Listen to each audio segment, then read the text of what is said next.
Right, so there's been a few posts over the last few days that I've noticed going around social media. More fallout from Keir Starmer's Labour unequivocally backing Israel, falling over itself to reassure the Jewish community, inverted commas, as if there is only one of those, that they are on their side. But where does that leave Muslim members?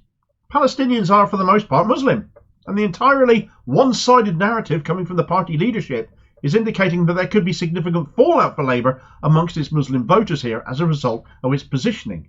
Are Muslims deserting the Labour Party over its staunch support and devotion to Israel here in the UK? Would that make an electoral difference, or is that even actually the point when Labour under Starmer becomes seen as more anti-black and more Islamophobic? And this is arguably just the latest example of that from a party that seems not to care. Racist Labour losses. In that case, all that talk about Labour becoming less racist after the scam of weaponising anti-Semitism is again being highlighted as the scam it always was. And indeed, the question that should be asked is just how much more racist is the party now under Starmer, and how much more of it are Muslim members going to take, especially in light of some recent resignations. Right, so is the Muslim vote deserting Labour over Starmer and Co.'s stances towards Palestine, who they seem not to give a toss about? Starmer having said Israel has the right to turn off water and electricity to the Gaza Strip, which is a war crime, and is a line I believe will haunt Starmer for all of time. It's not something he will ever be allowed to forget. The human rights lawyer who backed the Commission of War Crimes because it was Israel committing them, and he's a Zionist without qualification. Well, the first notice I took of this actually building into something of a potential electoral issue, support issue, internal Labour issue, was one of the many resignations to have come from the Labour Party in the wake of Starmer's appalling attitude towards Palestinians and Muslims in general, and anti-black racism, because it's been going on for a while now, but all of a sudden it's picked up in light of all of this. And it was notable because it was an elected Labour official whose resignation that I noticed, so it gained a little bit of attention from the media as well. Jessie Hoskin was a councillor on, or is a councillor on Stroud District Council, who quit the Labour Party over what Starmer's been saying, with a statement that said, "I am horrified by the loss of life in Israel and Palestine. 2 million Palestinians in Gaza who had nothing to do with Hamas's actions should not be punished collectively for it. We are witnessing atrocities. All targeting of civilian life should be condemned. I have had the support of other Stroud District Labour Councillors in unequivocally distancing myself from comments made by Keir Starmer and senior shadow ministers supporting war crimes against Palestinian people. The Labour Party is no longer consistent with the values of human dignity, equality, a world where everyone is safe and has what they need to thrive that I believe in and will continue to organise in other areas of my work." Hoskin had been a Labour member for 8 years, a councillor for 2. Starmer, incidentally, had 15 Labour councillors on Stroud District Council at the last set of elections held there in 2021. Hoskin is actually the 11th Labour councillor there to become independent since then, since 2021. Such has been the scale of resignations there. But that was just the first I noticed to resign, specifically in light of Starmer's comments and advocacy for war crimes to be committed against Palestinians, as it seems to be that's what he said. Oxford City Council has lost not one but 2 of its Labour councillors in one go over this. Shaista Aziz and Dr. Ammar Latif, both themselves Muslim, who issued a joint statement which said, "Following the horrific killings and atrocities inflicted on Israelis and Palestinians over the past 6 days, and the deep devastation, grief and fear being felt by communities in our city and beyond, we are deeply disappointed and alarmed at the Labour Party leader Keir Starmer's comments, seeming to condone the use of collective punishment against the people of Gaza in direct contravention of international law. We have sought to seek urgent clarification regarding these statements, both from the national and local leadership. Unfortunately, as no clarification has been forthcoming, we have made a conscious decision to immediately resign the whip and leave the Labour Party." As Gaza faces its most darkest hours, with an Israeli military invasion imminent and the UN warning of a catastrophe unfolding, we are appalled at the lack of humanity and regard for the rights of Palestinian people, the upholding and protection of international law, and protections of civilians and civilian infrastructure. We are appalled by those who seek to justify the killing of Israeli men, women and children in Hamas terrorist attacks. We are horrified by the rhetoric of Labour politicians saying Israel is justified in cutting off Gaza's water, food and electricity supply. This is a form of collective punishment, illegal under international law, and these statements must be condemned fully and withdrawn immediately. Now this one I found interesting in that they sought clarification from higher up the party chain on these statements, and they got ignored.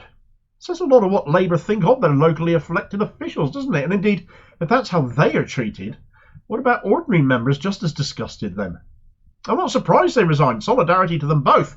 But it reminded me of another comment I'd seen from the odious Jewish news hack Lee Harpin, the go-to leaker, it seems, for the Labour right wing, who tweeted out yesterday the words from one of his anonymous Labour sources. Yes, one of those again. And he said, Labour source on the few quitting party over party stance on Hamas, shaking off the fleas. It's a very telling phrase, assuming Harpin is telling the truth here, which is, in my opinion, a stretch. Very close to the anti-Semitic trope the Nazis used to describe Jews, referring to them as parasites or fleas because they were incapable of forming a state of their own, and so to their mind, they infiltrated other states. Propaganda used to justify the Holocaust and all of that. Horrible by any stretch of the imagination, of course. Interestingly, though, some Zionists also used the term, almost agreeing with the Nazi interpretation by dismissing a parasitic way of life as the need for there to be a Jewish state. But yes, the Jewish parasite trope this statement comes awfully close to in my mind, and again makes you look at Labour and wonder if the real racists are actually gone or just took over instead. I've now learned while writing this that another Labour councillor, Amna Abdul Latif of Manchester City Council, has quit the Labour Party. Her statement might be the most damning yet. She said, I have been a member of the Labour Party for the last decade and proud to have been elected in 2019 as the first Arab Muslim woman to represent Manchester City Council in my home of Ardwick. In that time I have worked alongside the incredible community I have been honoured to represent and many dedicated Labour activists. I joined Labour because its values of justice and equality reflected my own, and it saddens me that I no longer feel that this is the case under the current leadership of the party. I am devastated to now have no choice other than to resign the Labour whip and resign from the Labour Party due to Keir Starmer and a number of his senior frontbench making horrifying comments about Israel having the right to withhold fuel, water, food and electricity from the 2.2 million Palestinians trapped in Gaza, effectively endorsing a war crime. I am appalled by the lack of humanity being shown to Palestinians by the party I have been a member of for the last 10 years. Collective punishment is illegal under international law. It is inhumane and unconscionable. I cannot fathom how the leadership of the party I represent has not called for a de-escalation of violence and a ceasefire. This is deeply irresponsible and dangerous. I mourn the loss of innocent lives in Israel and in Gaza. I stand in solidarity with the Jewish community in Manchester who have been deeply impacted by terror, as well as our Palestinian and Muslim community in our city and all those feeling sadness, fear and shock. I stand in solidarity with all people seeking justice, peace and coexistence. First Arab Muslim elected to Manchester City Council, and she's gone. She can't fathom how the leadership of the party won't call for a de-escalation and a ceasefire. Who can? Why have they not called for that? Well, in the case of the likes of David Lammy or Emily Thornberry, it would be apparent that seems to be fear for their own position, since Starmer is so hardline, he'd sack them for such dissent in a heartbeat. They're careerists, but Starmer, I just don't believe he cares. If he did, he wouldn't still be ignoring the findings of the Ford report, spelling out the disproportionate priority given to anti-Semitism over all other forms of racism in his party, and wouldn't ignore the blatant anti-black and Islamophobic issues within his party that report and the Labour Leaks report highlighted and identified. He does not care. Some of those supporting him clearly don't either. Fleas and all of that. Another 7 councillors in Leicester have called for a retraction. That's after Starmer purged 17 Leicester City councillors, chiefly non-white ones, earlier this year going into the local elections. Will any of those he has left there go next? Will any more councillors or elected officials around the country resign next? As time of writing, perhaps some more have actually already gone. Who knows? But these are all elected party officials leaving in horror and disgust. How many members have done likewise? Can only be more. ITV News' Shiab Khan has tweeted out that councillors he has spoken to are considering resigning, some of which could see Labour actually lose control of several councils. Some of these are waiting to see if a retraction actually comes from Starmer Co, but so far none has.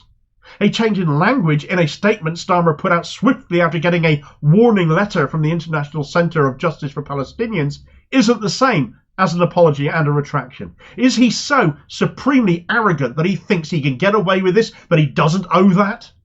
Well, we are still waiting. After the resignation of Jessie Hoskin, Novara Media's Aaron Bastani said, going to see so much of this anecdotally been told all weekend of Muslim voters saying Starmer's statement is a deal breaker for them and the party, totally and utterly avoidable. Absolutely right too, with seemingly no interest in damage limitation that an apology and withdrawal of remarks would go some way towards from Starmer either. How many seats in the UK could this affect, at parliamentary level even? I couldn't hardly hazard a guess. But Muslim communities, I do know, have always historically backed Labour predominantly. If Labour have lost any significant part of that vote, for instance to the Greens, well, that could be the difference between them winning and losing an election. All I know is that I never want to see that man in number 10, and it is past time someone in those cowardly Labour backbenches stood up and challenged him. That they're still, even now, sat there like church mice is pathetic. What do you reckon though? Could the loss of the Muslim vote, or enough of it, be the difference for Labour come the general election or not? Are you a Muslim Labour voter? Are you still backing the party? Or have you drawn a line in the sand at what you've seen from the party leadership say and do here? Do let me know in the comments below. Share your thoughts and be part of the conversation as always. I would love to hear from you. Thanks for watching. I hope you found this video useful. Please like, share and subscribe if you did. More content out daily. Meanwhile, here's a video recommendation where another anti-black and Islamophobic row broke out in the Labour Party earlier this year. We saw an entire constituency Labour Party collapse up in Copeland, all because Labour wanted a Muslim candidate, or the local Labour members wanted a Muslim candidate, but the Labour leadership, well, they didn't, did they? And I'll hopefully see you on the next vid.